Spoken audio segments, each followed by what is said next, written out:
Who is Saint Benedict? Saint Benedict Abbot and Saint Benedict of Norcia are in fact the same person. Abbot is simply the title given to him for leading monastic communities. He was born around 480 in Norcia, a region of Umbria, Italy. His full name was Benedict of Norcia, but his role as founder of the Benedictine order and abbot of key monasteries, like the famous Monte Cassino, earned him the honorary title of abbot. Thus, both names, Saint Benedict Abbot and Saint Benedict of Norcia, refer to this single powerful figure, the initiator of monastic life in the Western world. Benedict came from a noble family and was sent to Rome to study. But the city's dissolution deeply disgusted him. At 17, he sought a different path, a deeper connection with God. He retreated to a cave in Subiaco, living as a hermit for 3 years. This period was crucial for his spiritual growth, overcoming temptations and forging a profound life of prayer and penance. Interestingly, his sister, Saint Scholastica, also followed a path of consecrated life, showing the spiritual roots of their family.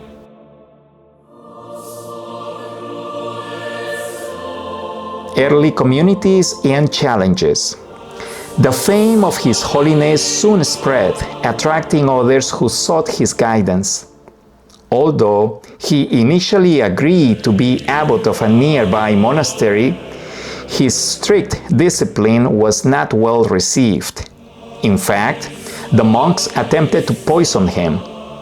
A miracle where a vessel broke upon him making the sign of the cross thwarted their attempt. After this incident, Benedict dedicated himself to founding and organizing his monasteries. It is said that he established up to 12 small monasteries in the Aniene Valley. For 20 years, from 510 to 529, these 12 monasteries flourished under his direction. It was a time of experimentation and consolidation of community life, laying the groundwork for what was to come.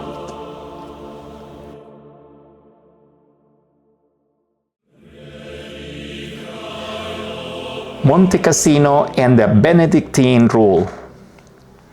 Around 529, Saint Benedict settled in Monte Cassino, an imposing and strategic location on the top of a mountain. It was there that he founded the famous Monte Cassino Abbey, a beacon of Christianity for centuries. But it was at Monte Cassino that he wrote his most transcendent work, the Holy Rule, or Benedictine Rule. The Rule of Saint Benedict is a compendium of guidelines for communal monastic life. It establishes a harmonious balance between liturgical prayer and manual labor, encapsulated in the famous maxim, ora et labora, Latin for pray and work. This rule became the model for countless religious communities, providing stability, structure, and a clear purpose. Its impact was so profound that it contributed to the cultural and social development of Europe during the Middle Ages, preserving knowledge and culture in times of instability.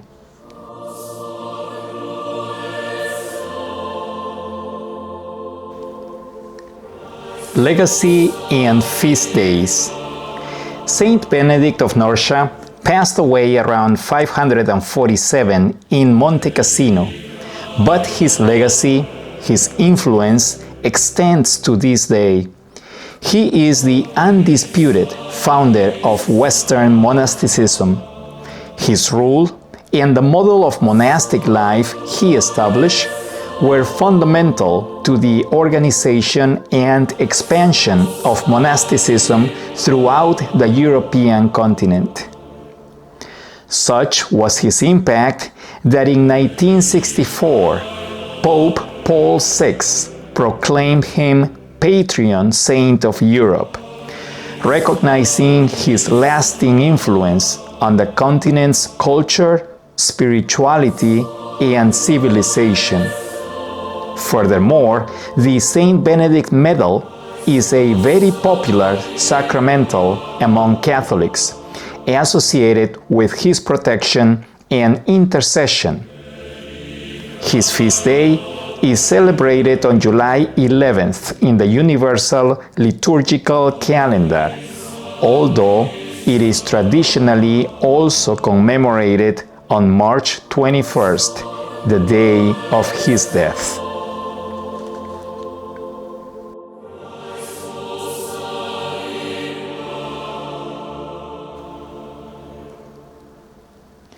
The Medal of Saint Benedict, a medal originally a cross dedicated to the devotion in honor of Saint Benedict. One side of the medal bears an image of Saint Benedict holding a cross in the right hand and the Holy Rule in the left.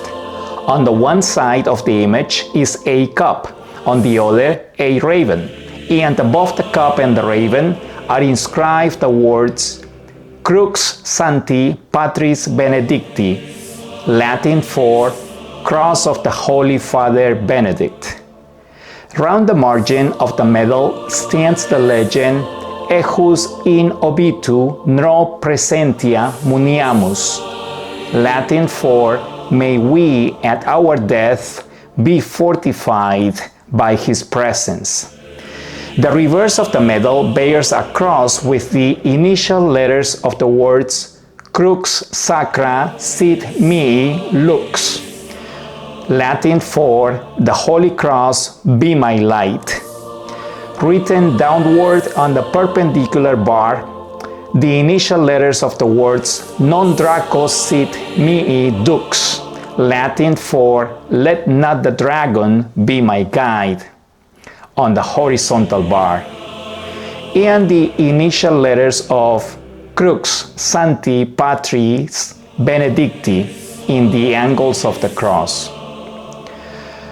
Round the margin stand the initial letters of the distich Vade retro Satana nunquam suade mihi vana sunt mala que libas ipse venena bibas, Latin for Begone, Satan, do not suggest to me thy vanities.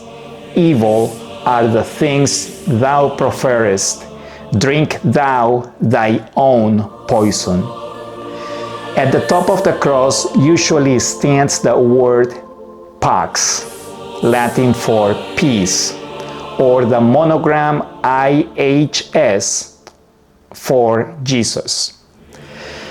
The medal just described is the so-called Jubilee Medal, which was struck first in 1880 to commemorate the 14th centenary of Saint Benedict's birth.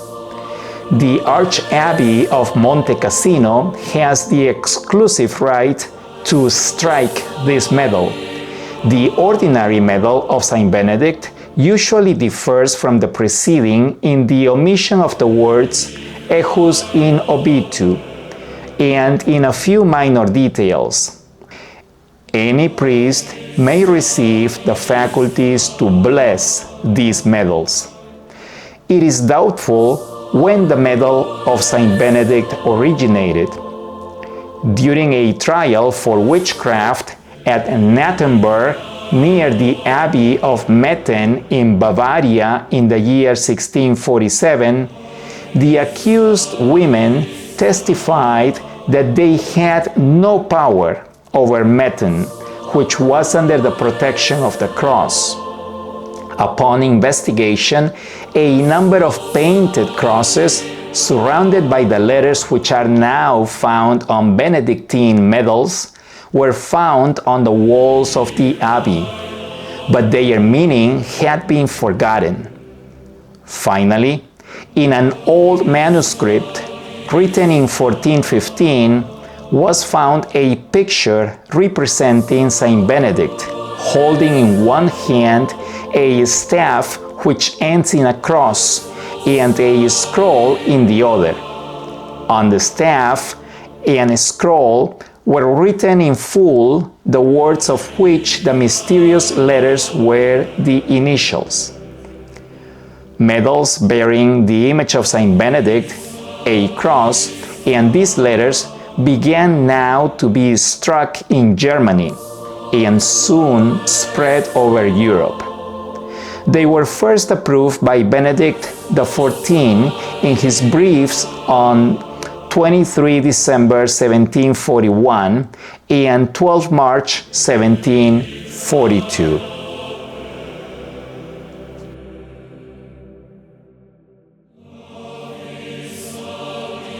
The life of Saint Benedict of Nursia is a testament to a tireless search for God, to a spiritual wisdom that transcended his time. His ability to guide others on the path of holiness and communal life remains an inspiration. Ora et labora, a timeless message that reminds us of the importance of balance between spiritual life and work in our own lives.